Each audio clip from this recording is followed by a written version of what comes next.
For any Xbox or PlayStation codes or anything gaming related, check out g2a.com, and if you need any Ultimate Team coins, then head over to FIFA. The code CHES will get you a discount on both sites, and all links are down below.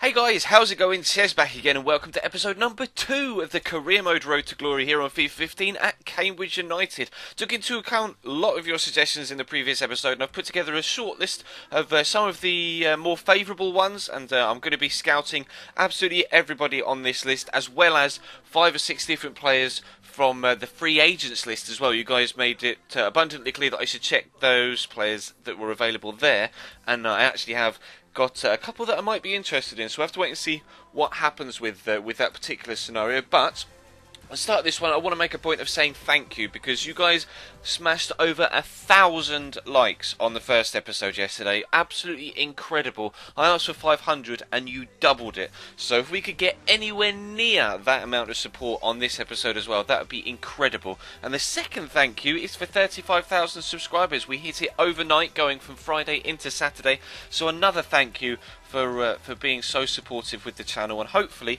it's the start of something good for us this year in 2015 and with FIFA 15.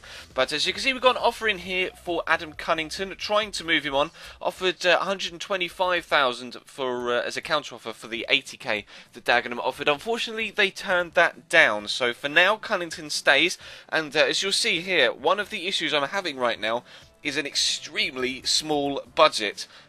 To be able to buy someone in to then be able to afford their wages is pretty much non-existent at this particular moment in time. So I am solely going to have to look at loan players and or free agents for this particular first transfer window until we can drum up some cash through prize funds, etc. So hopefully we'll be able to get some loan players in. We're looking at a left back most importantly, because that is the one place where I definitely need a new player. So looking at Luke Garbutt there, as you saw, offering a loan bid for him at Everton, which was accepted, as you can see. So 64 rated at 21 years of age, will actually come in and be one of the highest rated players in the squad altogether. So hopefully he can do the job for us at left back, and he'll have a good season here on loan. Sending a couple of my own players out on loan as well, just to free up some extra wage budget space, and also because they're in the 40s rating wise, and I'm not really looking to keep them on with the fact that, or at least not looking to play them in the first team this year. Hopefully they can improve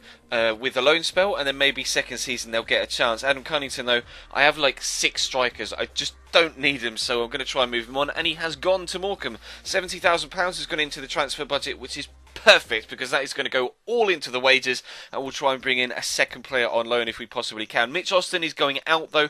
Definitely don't want him. He's 23 years of age and only 50 rated, so he will be moving on.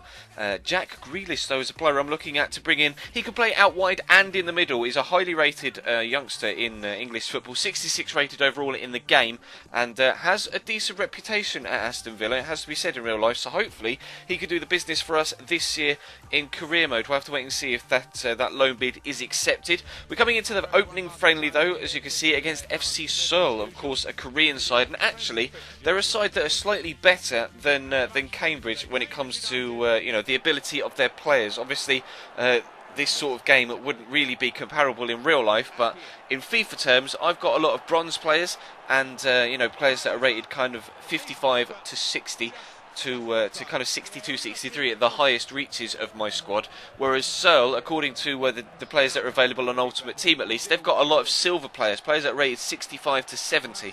So it's kind of like playing a League One side almost, I guess, if you're going to make some sort of comparison to the English leagues. So it's going to be a tough test, and things don't get off to a decent start either. We unfortunately get an injury there for Josh Coulson, goes down early on in the 18th minute, just kind of collapsed, actually fell on his neck there, almost the same way that we did in the My Player at the beginning of the season as well in that series, but unfortunately going down holding his ankle despite falling on his neck, so he's going to be out injured for quite a while actually. We'll confirm that after the game, but I found it difficult, I'll be honest, in the opening stages here. Like I mentioned in the opening episode yesterday of the series, I'm not used to playing with a lower league side at all. I've spent the last 10 years or so on FIFA playing with higher rated sides, because of course my local team here, Cambridge, haven't been in FIFA because they got relegated to the conference in 2004, if memory serves. So 2004-2005 season, I think it was. So you know, I haven't played with a lower league side for about 10 years, so I'm really struggling, or at least I was really struggling in the beginning of this particular game, just to get used to the first touches and, you know, the sort of runs the players make and how quickly their stamina depletes, etc. Made a few changes here around about the hour mark, as you can see, and then as the game wore on, I kind of grew more and more into it, become accustomed to the way that this particular team plays, and Kwesi Appiah plays in Ryan Donaldson here. Lovely little skill move to get past the defender, and a tidy finish on the end of it as well. Beautiful little side foot into the bottom corner to give us a 1-0 lead in the 72nd minute. And the friendlies really are very important this year for that exact reason. The fact that I really need to experiment with the team.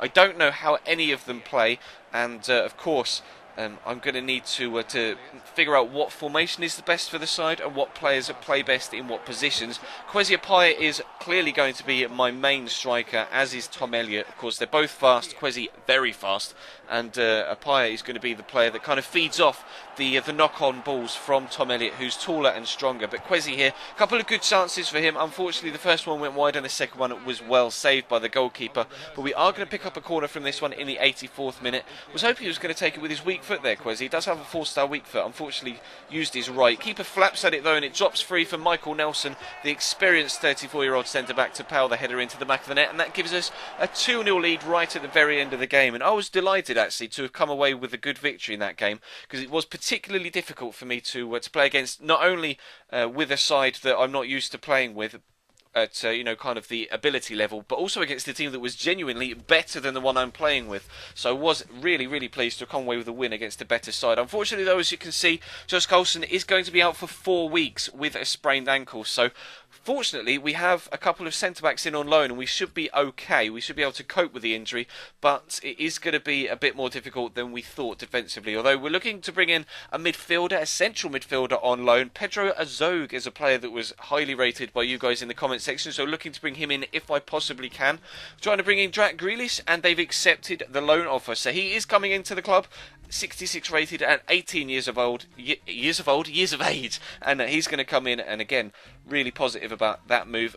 Mitch Hostin's gone out to Drogheda in the Irish leagues for 20k, so 15k of which has gone into the transfer budget, and of course, again, I'll move that all the way across to the wage budget. Unfortunately, the loan offer for Azog was rejected. Inverness apparently don't seem interested in loaning him out at this time. I think actually he started off as a free agent, if I'm judging rightly by the comment section, but when I came to look at him, he was already at Inverness, so they must have just signed him, and obviously not keen on loaning out a signing that they've just made. So that's the situation we're at right now at the end of the second episode. I'm going to try a 4-4-1-1 in the second friendly rather than a 4-4-2. It's the formation that this side ran in the My Player when we had, you know, my specific Be A Pro guy up top on his own. I'm going to try Kwesi up top on his own with Ryan Donaldson sat behind him, which is the same way that that the CPU played Cambridge when we were here in the My Player. So we'll try that again in tomorrow's episode with 2 friendlies, I think, in tomorrow's to round out the friendly part of pre-season. But like I say, the friendlies are particularly important for me right now, so we'll be playing all of them and showing you all of them, and hopefully we can get some more transfer dealings done as well. I may have to approach the board and ask for a little bit more money. I don't want to do the financial takeover at this particular point in a series like this. We really want to kind of build from scratch, so we'll have to see what we can do. We'll ask the board perhaps for some money halfway through the window if I am struggling to bring in some extra players that I may need, but we do have a strong squad already, and of course the board only want a mid-table finish from us this year, although I am aiming for a playoffs finish. Of course, 3 automatic spots and 4 playoff spots here in League 2, so 4 go up and we can finish 7th and still make the playoffs. So I am quite positive about how this season's going to go here, but that is going to bring today's episode to a close. Guys, drop the video a like if you enjoyed it. That'll be absolutely superb. Subscribe if you haven't already, and all of the support is very much appreciated. Let me know in the comment section down below if you're enjoying the series, and of course let me know any more transfer suggestions that you may have. I'll of course be looking at all of them over the course of the opening transfer window here at Cambridge, and we'll have to wait and see if we can bring any more in, although like I say, money is appearing like it's going to be a bit of an issue. But we've got a couple of good deals done already with Jack Grealish and Luke Garbutt. Really pleased with those 2 signings. Fingers crossed they can do well for us. We'll have to wait and see how that goes. Check the channel page for anything you may have missed over the past few days, whether it be the first episode of this series, or My Player that was up earlier on this afternoon, or the Chelsea career mode that was up during the previous week. That is going to bring today's to a close. My Player and this series again tomorrow. Thank you very much for watching, and I'll see you next time.